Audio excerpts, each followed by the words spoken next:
Mom forced me to babysit her toxic friend's entitled child, who sprayed fire ants at me, smashed my Xbox with a controller, and spat on me. So I kicked him out of my house, and his entitled mother refused to pay, calling me the R word and attempting to slap me in front of my mother. My jelly-skinned mother slapped me, taking her side to save her toxic relationship, then begged me not to call the cops on her and was shunned by my family. Let me start by saying that this will be a difficult story for me to tell. I'll start by stating that I have autism, which I've struggled with my entire life. Posting on Reddit has been very therapeutic for me, especially seeing how people respond to my various life stories. However, not all of them will reflect positively on me, given the actions I've taken and frequently regret. I have a lot of them to get off my chest, and I hope you'll find these stories entertaining or, at the very least, understand my situation. I am only human after all. Prologue. These events began 9 years ago in the southern United States, when I was still a resident of Texas. My family had relocated from the Midwest due to my father's job, a change that I had never particularly welcomed. Well, after several moves over the course of 5 years, we had finally settled in a suburb just north of the capital.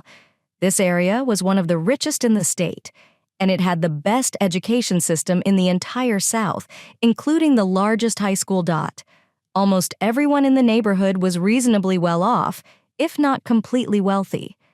About a year before I started freshman year, a new family moved into the house right behind us. The previous occupants were somewhat piggish bullies in and of themselves, but this story is not about them. The new owners of the house had arrived from Palestine a year before and were now in their second year in the United States. Out of 5 family members, 3 of them were exceptionally kind and respectful. At this point, the father, sister, and eldest brother had settled into life in America, even celebrating Thanksgiving with a Middle Eastern twist. When November came around, I enjoyed being around them and frequently played with the family's older children, inviting them to swim in our family pool during the summer. However, the family's mother and youngest child were among the most bitter, spiteful, and entitled individuals I'd ever met. The goal of this story was to depict a cruel, manipulative woman who was much taller than my father. She must have been at least 6'2" and as lean as an aspen tree, looking intimidating with her long, bony fingers and cutting voice that knew exactly where to stab you to get her way. The act was only 8 years old, but he was a real piece of work. His mother had raised him with the belief that no one outside of his family could ever tell him no, and she never reprimanded him when he began to be violent with others and became friends with my mother, sinking and twisting her fingers into her to force her to do things. My mother soon began to spend all of her waking hours at their house, watching TV, cooking meals, and generally doing anything to get out of our house. My mother is bipolar, and she never wanted to be around when she was on a manic episode. During these days, she put on a facade and went out to spend time with anyone other than her family, allowing herself to become M's puppet under the thinly veiled guise of friendship, assaulting her and tearing her down over and over again with a smile that never saw through the lies she told herself about them until it was too late. She eventually roped me into this toxic family dynamic. M began working later shifts and coercing me into babysitting until his older siblings returned home from their after-school activities, which was a recipe for disaster. I had a history of violence growing up. Years of bullying and abuse as a child caused me to respond to any upsetting situation with a combination of rage and backlash, resulting in my family being terrified of me. When I was older and sufficiently angry, I was driven to bloody extremes. In 6th grade, I decked a bully with a cart in the nurse's office and cracked a tree branch over the head of a friend who was shooting an airsoft gun at me. Just to give a few examples.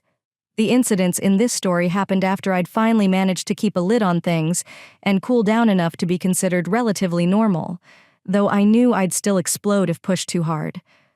I was terrified of myself, afraid that if I didn't control my pent-up anger and rage, I'd kill someone one day.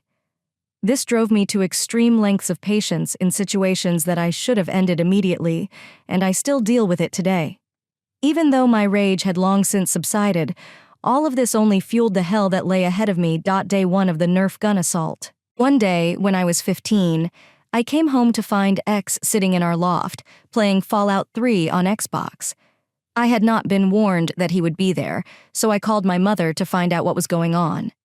She told me that she had made a deal with him to have me babysit the devil spawn for $5 per hour.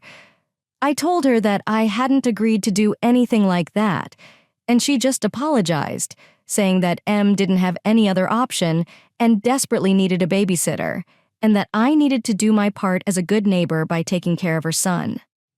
I sighed and hung up, then went over to ask her to pause the game so we could play something more appropriate. I figured a game with so much gore, decapitations, and dismemberment wasn't appropriate for someone his age. He turned around and hissed at me like a cat, baring his teeth and threatening to bite me if I got too close. I told him that if he didn't give me the controller, I'd walk over and turn off the Xbox. He finally sighed and rolled his eyes before handing it to me, allowing me to leave the game. However, before I did so, I checked the save menu out of habit and discovered that he had deleted my previous saves. My level 30 character was gone. I turned to him and asked him why he had done that. At this point, I am more than a little angry, but I am also smiling. I did not want to play with your stupid character. I wanted to play on my own. Me? You didn't need to delete it. What are you planning to do about it? I glared at him and ejected the disc from the console, storing it in the box before placing it in the cabinet. X then stood up and began going through my other games, eventually selecting the recently released Call of Duty Black Ops. However, I quickly turned around and grabbed it from him, wagging my finger in his face. No, you can't play any more games today. Go outside to play with the other kids or something. Oh no, Mommy said I could play at your house. Well, I am saying you can't. There are plenty of other kids your age playing in the cul-de-sac. Better still, go swimming. Oh no, I do not want to swim. I sigh and get up, heading into my room. I had a large collection of Nerf guns, including a few newer automatic models that all the neighborhood kids enjoyed playing with. Whenever I had my big blue Nerf tub outside, at least 3 kids would notice and come running over. I enjoyed lending out my armory and having fun with them, despite the fact that I was 14 at the time. As a result, I knew I could quickly start a game by simply going outside with my full kit. When I returned, lugging the crate behind me, my Xbox had already restarted. He completely ignored the fact that I had told him he couldn't play anymore. I quickly grabbed all of the controllers and placed them on a high shelf he couldn't reach, which sparked a temper tantrum from Eek. When he realized he couldn't play out his anger and frustration, he turned around and kicked my console, dislodging its cords. My patience was being severely tested at this point, so I quickly moved to place myself between myself and my gaming setup, resulting in a kick to my boss. He missed, and I caught his ankle, causing him to lose balance and fall backward. This made him cry even more, so I rolled my eyes and took a Nerf revolver from my tub and shot him in the chest with it. He abruptly stopped crying and looked at me, puzzled, wiping away his crocodile tears. You own Nerf guns? Me? Yeah, a whole crate of them. Do you want to go outside and play now? I quickly rose to his feet and charged at him, snatching the pistol from my grasp and running downstairs with it. I sighed and started carrying the crate downstairs. However, just as I approached the landing, it reappeared and began shooting me with a pistol that was unusually powerful for a stock Nerf gun. I reached up to shield my face and gave a fake laugh, masking my annoyance with him as I carried the crate down to the first floor and started bringing it outside. As expected, almost every kid in the neighborhood gathered around us within 20 minutes, resulting in 12 excited kids running around with various dart guns blasting away at one another. Some of the older kids grabbed the larger Nerf guns, but everyone respected my choice of weapon as the owner. I grabbed the newest automatic one I had and began attempting to coordinate everyone into teams, only to have the machine gun nearly yanked from my grasp by none other than Heck. I want to use that one. Dude, it's practically bigger than you. Heck, I'd like to use it. It then attempted to kick me in the shin, prompting me to step back and point the gun at him. His face turned white, and he took off with the other kids on his team. I didn't want to eat an entire Dart magazine before the game started. After 2 hours, everyone was exhausted. They all came shuffling down to my house and returned their equipment. As always, I missed a few darts, but it didn't bother me. The parents of these kids occasionally gave me dart refill packs to ensure that the Nerf wars ran smoothly. Everything was fine, until the butt of a Nerf pistol slammed into my knee, causing me to drop my gun in pain. I quickly grabbed it and began chasing the other tired kids, but I tripped and fell, prompting the other children to gang up on me and shoot him while he was down. I quickly stood up, red-faced, and told him to simply go home, which he reluctantly did. I had to force him to pull out his pocket, releasing about a dozen spare darts that he would have otherwise stolen. I told my mother about the incident, and she begged me to forgive him and continue babysitting him for the foreseeable future, at least until N could change her hours or hire another sitter. Day 2. Fire and Incident. The second day of hell began differently than the first. Given that my controllers were out of reach and I had set up my Xbox, it was waiting for me at the door, messing around on his Nintendo DS, which I quickly confirmed wasn't mine because it was an older model and didn't match the colors of my family. I tried to persuade him to go swimming with me, but he said he wasn't interested and preferred to play his game on my covered porch. It was warm outside, but given the cloudy weather, it wasn't particularly uncomfortable. With that in mind, I assumed he could handle himself and went over to my next-door neighbor. My neighbor, who was 18 at the time, expressed an interest in running a 3-5-and-D campaign. I'd shown in my vast collection of tomes passed down to me by my father, who'd long since given up gaming. At this point, we spent several minutes exchanging ideas about characters, discussing the setting and world, and generally nerding out. I liked the idea of playing in an Oriental fantasy setting, especially since I had just finished the game Jade Empire. I was unprepared for the sound of quick footsteps approaching from behind. A Tupperware container bounced off of my head, and I found myself covered in dry, crumbly earth. I turned around quickly and began glaring at Ek, who was looking at me with a smug expression on his face. I opened my mouth to speak and tell him off, only to be met with the most excruciating pain I've ever experienced in my life. I quickly started brushing the dirt out of my hair, only to discover that my upper body was crawling with a swarm of red, stinging fire ants. I screamed and quickly began brushing them off of me, feeling their stings on my face and any exposed skin they could find. The ants crawled down the front of my shirt and into my pants, causing me to wriggle and jump around as I swatted myself up and down, attempting to kill the vile insects before they could cause any more damage. Only then was I hit with a jet of cold, pressurized water, which began to blast the insects away and cleansed my skin of the stinging horde. I looked up in time to see my neighbor with his garden hose aimed at my face, just as another deluge of water soaked me. He hosed me down for several minutes, cackling devilishly throughout. I stomped towards Exie, and his smile faded. His face was a genuine mask of fear now that his little prank had landed on me. What the heck was that for? You were ignoring me and I am hungry. Me? You were playing at your desk. I was not ignoring you.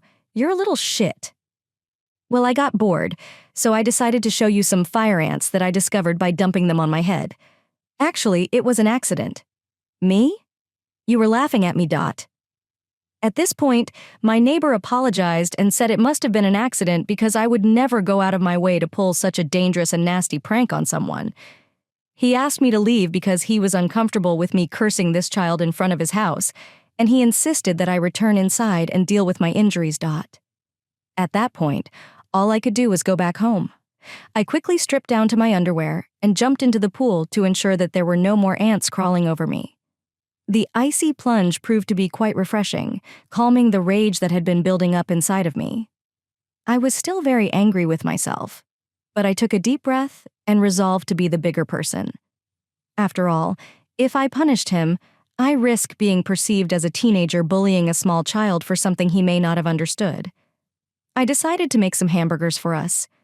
As a result, I lit the grill and went inside, intending to pan-fry myself some bacon. That made me wonder what smelled so good.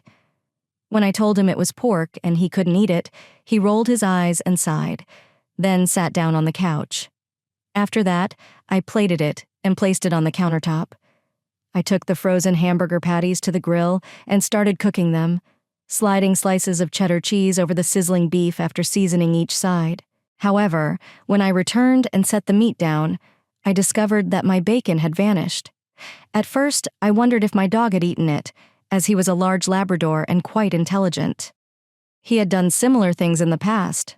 However, I noticed that the plate remained unattended, so I turned to Zach, who was licking his fingers and smirking at me. "Have you eaten my bacon? Back near me?" "Okay, where did it go then?" "I do not know." "Me? Don't give me that crap. Why did you eat that?" "Ack! It smelled nice. I wanted it." "Me? You realize that's a pig, right?" "Pork. Mommy told you not to tell me about the things you are not allowed to have. I knew what I wanted, so I ate it. Simply make more meat." "Me? How about I tell your mother that you stole my bacon?" It went silent for several minutes after that, as if he didn't want his mother to find out he'd eaten something he shouldn't have. After finishing his burger, he began pouting and looking at me. 8. "I'll be okay if you don't tell my mother. Still going to tell her?" "Okay, I will tell her. You made me eat it." I realized I was backed into a corner. If I told my mother or Em my side of the story, they would not believe me.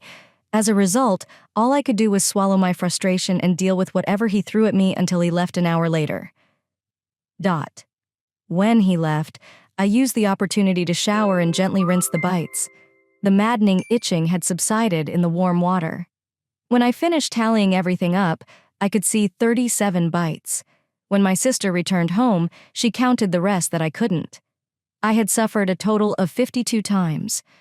Little red welts developed into painful, pimple-like pustules over the next few days. My scalp and shoulders were the most damaged, while my forearms were battered, only second to the others. I had several stings down the back of my neck and shoulders, as well as a few on my waist and one near my groin. I had had it. When my mother got home, I stormed over to her, but she didn't hear a word. She explained that she didn't mean to do it, and he apologized for simply being a little boy and doing what little boys do.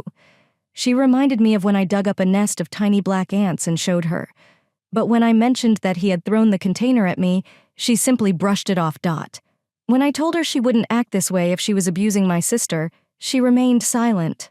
My sister was clearly allergic to insect stings. After being pushed into a fire ant nest when she was younger, a single sting could cause anaphylactic shock. She told me to go to my room and that I'd only have to deal with EC for the rest of the week, while my sister helped me treat the ant stings on my upper body. Day 3, I've had enough. The third day started out like the first, with me coming home to find X playing on my Xbox. This time, he was playing Black Ops and complained loudly about not having Xbox Live. I hadn't renewed my subscription yet, so I'd been offline for several weeks by this point. I offered to simply sit down and play again. Spots was one-on-one with him. He accepted and we began to play. Only a few minutes had passed before he began to reveal his horribly colorful and offensive vocabulary. He began to talk to me, calling me a faggot and a retard. Ash! Then a mother effer and a variety of other insults. He swore like a sailor and became agitated each time he died. He eventually turned around and sunk his teeth into my arm. After I shot him too many times, his teeth dragged and scraped against my skin, causing some pustules to form on my arm. I held in my pain and fought the urge to push it off until next week. My arm stung both sides of the bite. He hadn't broken the skin there, but the open wound stung like fryer oil burns. He drew back and smirked at me, only for his expression to change to horror as I glared back at him, slowly returning to the game and meekly asking if we could continue. I took a deep breath and decided to give him another chance since it was only an hour until his family arrived home. We had decided to play Nazi Zombies, a game mode that he was not particularly good at. When I made calls, he didn't appreciate them and got more points than me. He started to become upset. I eventually got a good gun out of one of the boxes, and he finally snapped.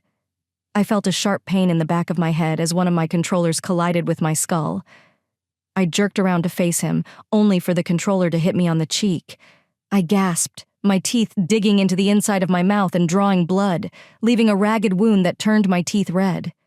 I blinked, blood pouring from my mouth as I stared at Nick, stunned, as he dropped the controller and glared at me. I rushed forward, pinning his arms to his sides and lifting him off the ground. I was angry, more than I had ever been in my life. All of the times I'd been beaten in school, ostracized, and tormented by supposed friends were distant memories in comparison to the sheer burning rage that was boiling up inside of me. S's face turned ashen, and he stammered again. "Why can't you hit me? I'm only a kid." He then smiled, his fear gradually dissipating as I clenched my fists, seething as blood dripped down my shirt. "Me? Get out of my house and never touch me again. I get it." That's when a hot wad of liquid smacked into my cheekbone, almost hitting me in the eye. I had literally spat in my face before hawking another. "Want to spit again?" I finally snapped, my temper flaring as I yelled. His eyes widened as blood rushed into his face. I quickly threw him over my shoulder like a bag of potatoes and started marching down the stairs. He pounded on my back with his tiny fists, kicking and screaming as loudly as he could. I felt a few more ant bites pop, which fueled my rage. I didn't care anymore. I just wanted to see this kid get yelled at. So I opened the door to my backyard and began running toward the pool. He screamed, realizing what was about to happen as he rode in, not trying to break my grip. But it was useless. I chucked his ass and ate him into the pool. He landed in the cold water with a loud splash, back flopping into the shallow end. He broke the surface, screaming and crying, flailing around before sinking beneath. He thrashed around, churning the surface into a roiling boil of bubbles, while conveniently keeping his head underwater despite the fact that I could see his feet firmly planted on the ground.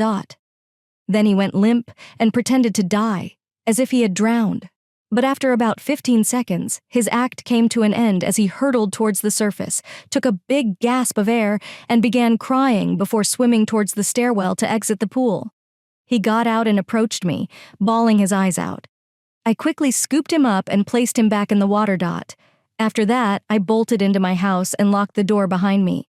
He beat his tiny fists against the glass, seemingly determined to break it down, before giving up with a final howl and walking away. Unfortunately, he did not know. We kept our back gates locked, so he began pounding on the door again with renewed intensity. Realizing he was trapped in our backyard, I looked at him through the blinds, before flipping him off and going to take care of my injured mouth. When my mother arrived home to find bloodstains in the sink and crying in the backyard, she assumed the worst. But when she saw me, her expression fell. I told her I didn't want to see her again, and if I saw him waiting to be babysat again, I'd call the cops. My mother didn't even look at me as she gathered him up and drove him home. My mother returned home less than 20 minutes later. Finally, bringing them into the story, she stormed into our house through the garage, just as tall and menacing as usual, approaching me and immediately beginning to back me into a corner. She began to lash out at me as if she was ready to kill. "What the heck is wrong with you? Why would you do that to my tiny neck? He's only a baby. He doesn't know any better. Get out of my house. Your child is a FING menace. He's been terrorizing me for the past 3 days, and you still haven't paid me. You are not getting anything. I don't pay with fiddles. I don't pay lazy Americans who don't know how to treat a young boy." I was surprised that she would bring her religious beliefs into this situation. As she got closer, she began jabbing her fingers into my chest, her fingernails digging into the fabric of my shirt. She then raised her hand to slap me as I reached behind me. I wasn't about to let myself be attacked, so I started reaching for the butcher block behind my head, hoping to grab one of the blades. She took a step back, realizing she was provoking me to the point where I might lash out at her. She was aware of my reputation and clearly decided not to further antagonize me for a few seconds, but after a brief pause, she resumed her attack with renewed zeal. "I should not have allowed a disrespectful R-word like you to play with my son. You do not deserve to be compensated for what you did to him. Eric will require therapy, and you will be responsible for covering the cost. Me? I'll call the cops if you don't leave my house right now. You would not dare. You were just arrested for assault on me. Want to risk being deported?" Her eyes widened and she took a step back, the color draining from her face as she realized how bad things were. However, at this point, my mother decided to step in. She had been watching the situation with horror and confusion, but had done nothing to calm it down until now. I took a deep breath and tried to relax, only to feel a stinging impact on my uninjured cheek. I blinked through tears, my mind not fully processing the backhand. My mother delivered to my face before turning to apologize to M. She stated that my behavior was unacceptable, but requested that M forgive me. Em huffed and walked out of the house. She was content knowing that there would be no repercussions for her heinous actions. When she was gone, my mother demanded my phone. I just numbly took it out and slowly opened it, beginning to dial 911 with trembling fingers. When she quickly snatched it from my grasp, my mother begged me to forgive her and advised me not to call the police. Em was her only friend, and she didn't want her being kicked out of the country because of her demon spawn. She also didn't want me to be taken away from her, as getting the police involved would likely lead to my arrest. Given my history of violence. But I didn't hear her after the apology. I could only look at her in disbelief. My own mother chose him over me. I could not take it anymore.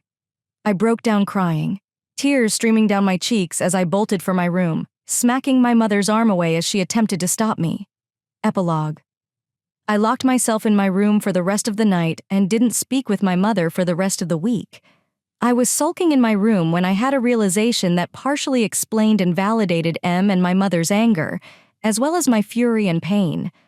I had forgotten that I was a new swimmer with no experience being in the water alone. Guilt washed over me when I realized he could have drowned had I abandoned him outside in the pool. I curled up into a ball and cried even harder, feeling like a horrible piece of shit who deserved to die. In retrospect, these memories were repressed, pushed down deeper and deeper until I had completely forgotten about them, until the story was retold on Friday. After knocking on my door, my mother handed me $20 and apologized for not being able to give me more. She told me that Em was only willing to pay $2 per hour, and that my mother would cover the remaining $3 per hour. She also explained that she had only hit me to try to defuse the situation, and that she couldn't think of any other way to get me to stop being afraid and angry. I just took the money numbly and shut the door in her face, not wanting to hear anything else. At the time, I felt as if my own mother had sacrificed me on the altar of her own happiness and friendship with a fake and vile woman who used and abused both of us. Her own flesh and blood were less important than an unhealthy relationship. When she finally revealed how badly Em had treated her a year later, nobody in my family felt sorry for her. We all felt as if she had abandoned us to die on the hill she had built in order to maintain her destructive friendship, and this has harmed our perceptions of her even today. Years later, more details about the story have emerged. Ek had apparently nearly drowned when I tossed him into the pool for the second time, and the experience had been extremely traumatic for him. However, with therapy and counseling, he has eventually become a better person. According to what I understand, the near-death experience taught him that he couldn't just use and abuse people because he wasn't immune to the consequences, as he'd been led to believe. He is not grateful for it, and he never wants to see me again. But at the very least, he's evolved into a functional human being rather than a maniacal psychopath. As for him, she divorced her husband about a year after my family returned to the Midwest, and has had no further consequences for her sense of entitlement. I quote, "I'm still not sure if I believe my mother's claim about smacking me to protect me, as she refuses to admit to hitting me today. Though she has undergone extensive electroshock therapy, and her memory is said to be impaired, I still feel used and abused, that I am less important than someone she barely knows, that I can be freely exploited simply because she gave birth to me. In the end, I believe there are two entitled parents in this story, and my own mother. I am sorry there is no happy ending here, but justice does not always prevail." Talilder. As an autistic 15-year-old, I was forced to babysit an ex who violently assaulted me every day. His mother declined to pay me on religious grounds. When I finally retaliated, my own mother hit me and defended them.